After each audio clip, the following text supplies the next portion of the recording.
Olá, o tema de hoje é a doença intitulada febre reumática. Ela é caracterizada como uma complicação tardia de uma infecção que acontece na região da faringe, causada principalmente por Streptococcus. Nos países em desenvolvimento, ainda se observa na atualidade cerca de 150 novos casos, uma proporção para 100 mil habitantes. A estimativa é de que a cada ano que passa ocorrerá entre 15 a 20 milhões de novos casos nos países do terceiro mundo. Evidentemente, torna-se significante porque é onde 2/3 da população mundial vive. Recentemente, casos de ressurgimento de epidemias de febre reumática foram relatados nos Estados Unidos. Em algumas localidades, a maioria das crianças afetadas pertenciam a famílias de situações socioeconômicas boas, com acesso estabelecido a antibióticos e ao sistema de saúde. A população-alvo da febre reumática consiste basicamente de indivíduos suscetíveis à infecção por Streptococcus, ou seja, crianças e jovens, com um pico de incidência entre 5 a 15 anos de idade. Os homens são afetados da mesma forma que as mulheres. Casos em menores de 4 anos e na vida adulta são raros. O fator desencadeante da febre reumática é traduzido por evidências epidemiológicas que implicam a sua relação com o Streptococcus como fator desencadeante. Está estabelecido que ocorrem surtos de febre reumáticas acompanhadas de epidemias de outras doenças, como escarlatina e de faringe causada por uma bactéria. A febre reumática ainda não ocorre após infecções de Streptococcus em outros locais, por exemplo, na pneumonia, feridas de sepse puerperal ou infecções por Streptococcus de outros grupos.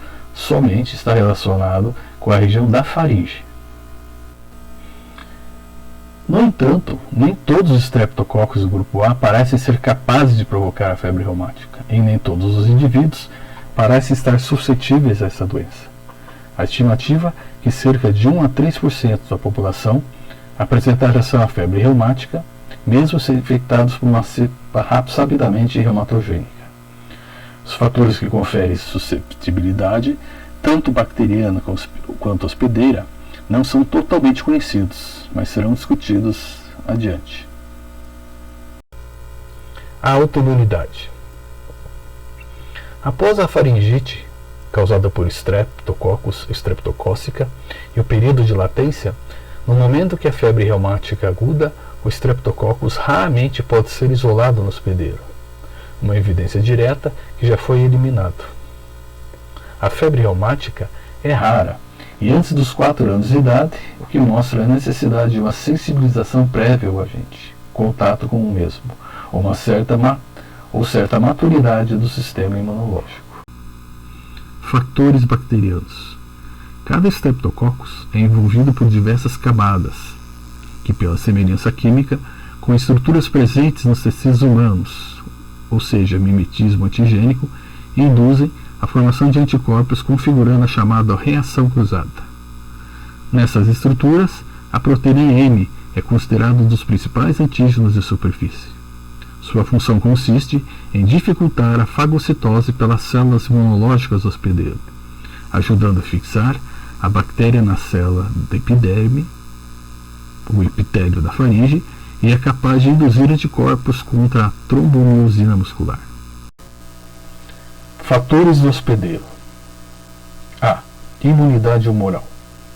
Anticorpos reativos contra as estruturas cardíacas estão presentes no momento ou pouco antes do segundo ataque de febre reumática. Portanto, as gama-globulinas têm sido encontradas ligadas ao sarcolema de áreas lesadas em corações de pacientes reumáticos. B. Imunidade celular.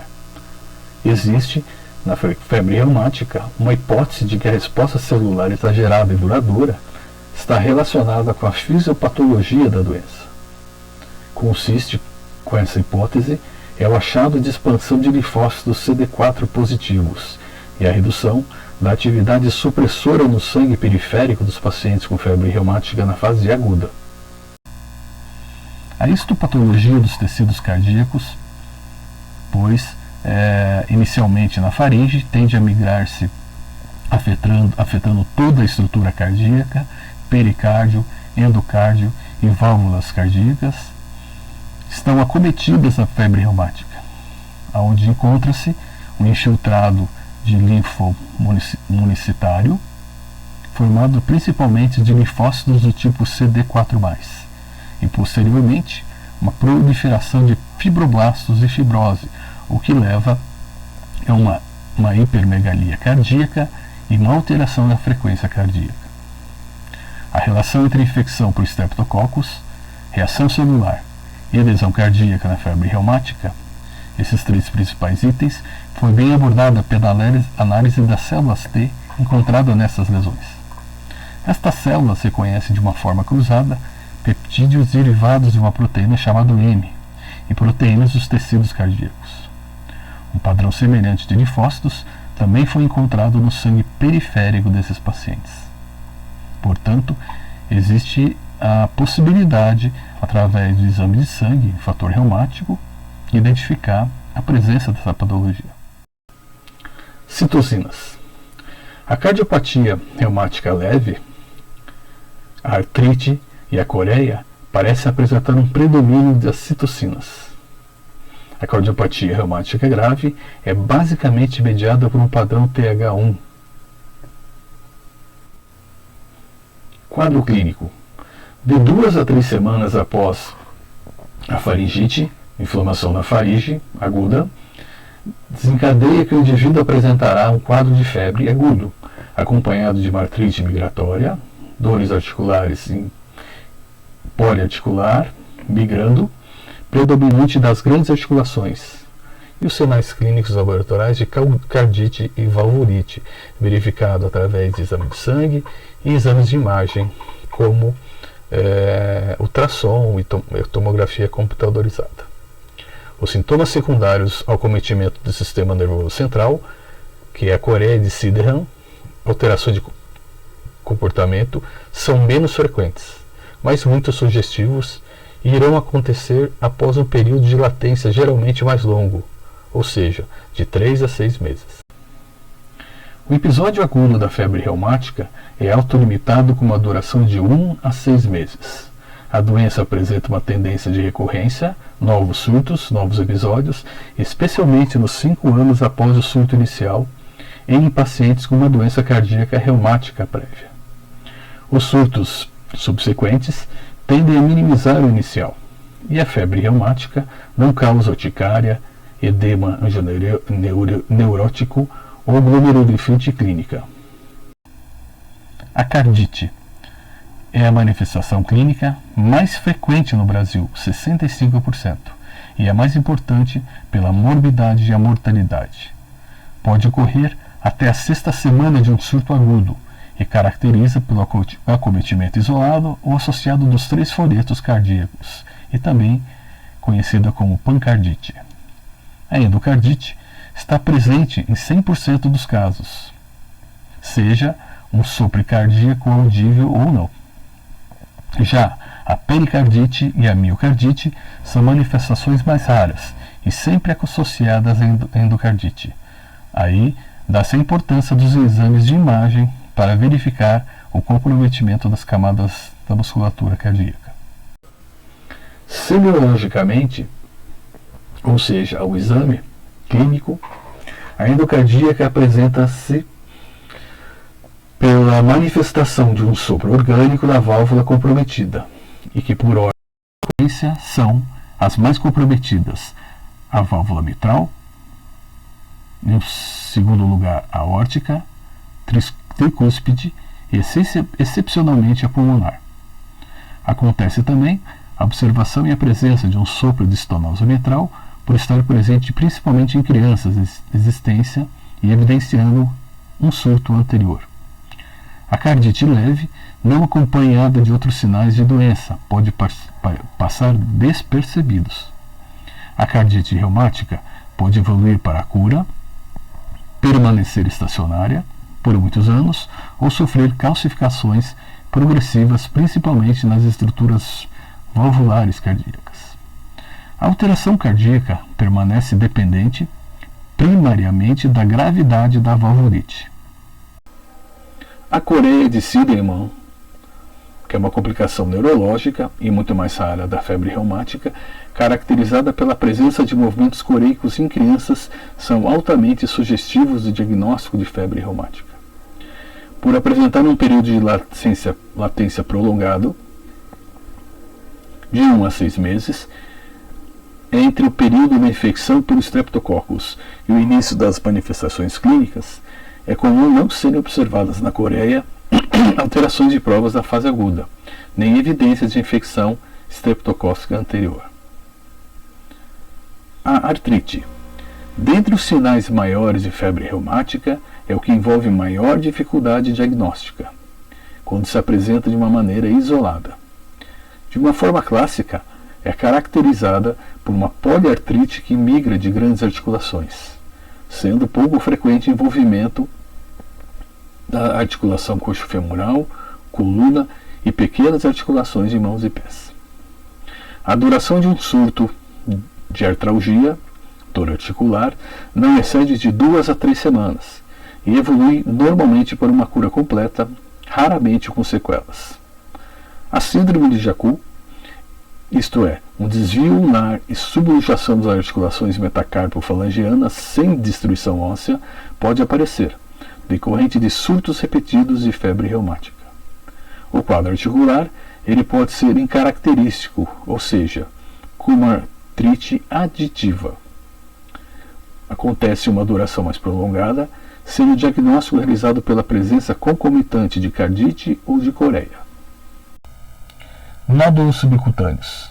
É uma manifestação rara, ocorrendo em menos de 3% e, em geral, associado à cardite. Aparece em várias semanas após o início do surto, localizados nas superfícies das articulações, sobre as extremidades ósseas e no couro cabeludo, de consistência endurecida, indolores e imóveis à palpação.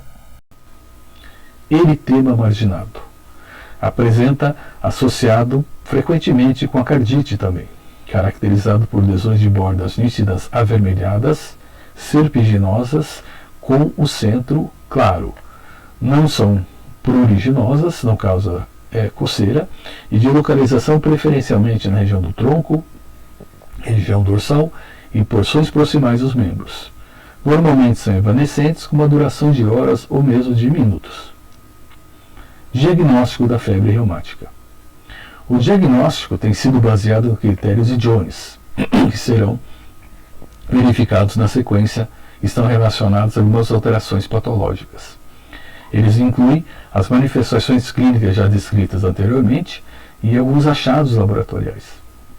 A presença de 2 manifestações maiores, ou de uma manifestação maior e 2 menores, somadas à evidência de uma infecção na faringe, uma faringoamidalite, causada e testada por Streptococcus do grupo A, satisfaz um diagnóstico de febre reumática. É importante lembrar que a cardite e a coreia isolados são altamente sugestivas de febre reumática e, portanto, os critérios de Jones não são absolutos, mas auxiliam no diagnóstico da doença. Além disso, as manifestações podem ocorrer após um longo período de latência, nenhuma manifestação de sinal clínico, onde a documentação de uma infecção estreptocócica precoce anterior pode não ter sido possível. Os critérios modificados de Jones são os seguintes. Na primeira coluna, vocês evidenciam as manifestações maiores. Na segunda coluna, as manifestações menores. E na terceira coluna direita, os achados laboratoriais.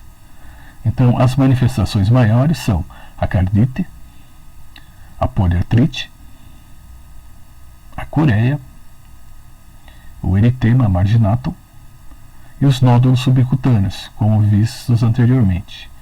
Os achados clínicos, a dor articular, artralgia e febre.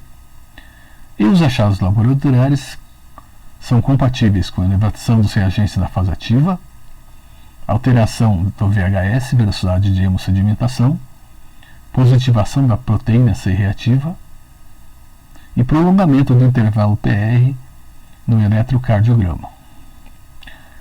Evidências de infecção prévia de Streptococcus do grupo A, muito importante isso, ou seja, uma cultura faríngea ou teste rápido para antígenos Streptococcus positivos e títulos elevados de título de corpos anti-Streptococcus são indicadores laboratoriais específicos para determinar a positividade a Streptococcus do grupo A.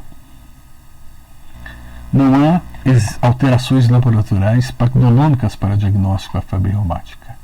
Ou seja, os exames laboratoriais têm por finalidade demonstrar a reação inflamatória aguda, evidenciando uma infecção Streptococcus anterior e auxiliando na exclusão de outras doenças. Dentre as provas da fase aguda, destacam-se a velocidade de hemossedimentação, VHS, comum à grande maioria das doenças reumáticas, e, nesse caso, mais especificamente, o teste da proteína C reativa, que é o PCR. Apesar de não específicas, as alterações estão presentes em todos os pacientes com processo reumático agudo, não suprimido pelo uso de inflamatórios, ou seja, mesmo medicado, os exames laboratoriais eles positivarão.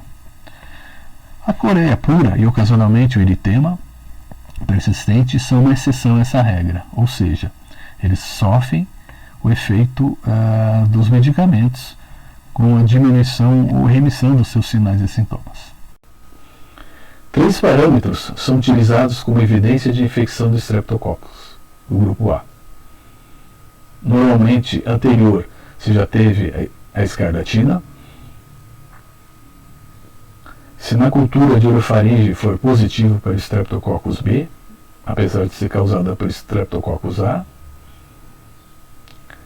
e se a pessoa apresenta uma alteração da hemolítica do grupo A e aumento dos títulos de anticorpos específicos. Diagnóstico diferencial. Na suspeita de febre reumática, de acordo com o quadro clínico inicial, recomenda-se excluir outras doenças. Quais são elas? Da artrite, deve-se descartar a presença de rubéola, hepatite B, poliartrite gonocócica, artrite idiopática juvenil, anemia falciforme e a leucemia. Para a cardite, sopros funcionais, endocardite bacteriana subaguda, lúpus juvenil, prolapso da válvula mitral e aorta bicúspide. Para a coreia, raramente outros diagnósticos são prováveis, mas deve-se tomar-se em conta a presença de alguma encefalite viral e alguma coreia familiar benigna. Nódulos subcutâneos. Deve-se excluir a presença de nódulos benignos ou da artrite idiopática juvenil. Eritema marginado. Deve-se excluir também reações a drogas e processos infecciosos na pele. Tratamento. Tratamento ele pode ser profilático e primário, com a erradicação do Streptococcus B hemolítico da orofaringe. A droga de escolha é a penicilina. Essa droga reduz a frequência da febre reumática quando administrada até 9 dias após o início do faringite. A eritromicina também constitui uma opção apenas em casos de alergia à penicilina. Profilaxia secundária. É a prevenção de novas infecções causadas por Streptococcus. A profilaxia secundária ela deve ser feita com a utilização de penicilina benzatina a cada 3 semanas, em doses iguais e recomendadas por uma profilaxia primária vistas no slide anterior. Em alguns casos de alergia à penicilina, a droga de escolha é a sulfadiazina, em dosagem descrita no texto a seguir. A duração da profilaxia, tanto primária e secundária, depende da presença e intensidade do acometimento no músculo cardíaco. Pacientes que não têm cardite ou seja, até os 18 anos, um tempo mínimo de 5 anos, com preferência por um período mais longo. Após esse período, o intervalo entre as doses e o tempo poderá ser ampliado na dependência do tipo de atividade exercida pelo paciente, ou seja, se ele faz uma atividade laborativa em locais de alto risco de contaminação, como hospitais. Pacientes com cardite na fase aguda, mas sem cardiopatia crônica, alteração do tecido muscular cardíaco e das válvulas cardíacas, até a idade de 25 anos, ou tempo mínimo de 10 anos, com preferência por um período mais longo. E pacientes com cardiopatia crônica residual ou submetidos à implantação de próteses nas válvulas cardíacas, por tempo indeterminado. Tratamento das manifestações clínicas. Alguns dos medicamentos mais comumente prescritos, normalmente para artrite, como é uma poliartrite migratória, a aspirina, artrite, a prednisona, e é importante que o repouso seja recomendado e executado dependendo da gravidade do quadro clínico. Lembrando que o uso de digitálicos, que controlam a frequência cardíaca, e diuréticos, também para regular a pressão arterial, podem ser necessários no caso de insuficiência cardíaca. E na Coreia, alguns medicamentos como haloperidol, ácido valproico, clorprozamina e fenobarbital. Dúvidas terapêuticas frequentes. Os contatos acontecidos domiciliarmente, em um caso de frequência de febre reumática, devem ser tratados se a cultura da eurofaringe for positiva. Então, na prática, pelas dificuldades de realização desse exame, recomenda-se o tratamento de todas as crianças da casa com a penicilina benzatina ou do seu similar sintético. A amidalectomia, retirada das amígdalas, não reduz o risco da faringite streptocóxica, não altera o curso da doença e não reduz a frequência de febre reumática. Ainda não se conseguiu a viabilização de uma vacina anti-streptocóxica para combater a febre reumática e principalmente as suas complicações cardíacas.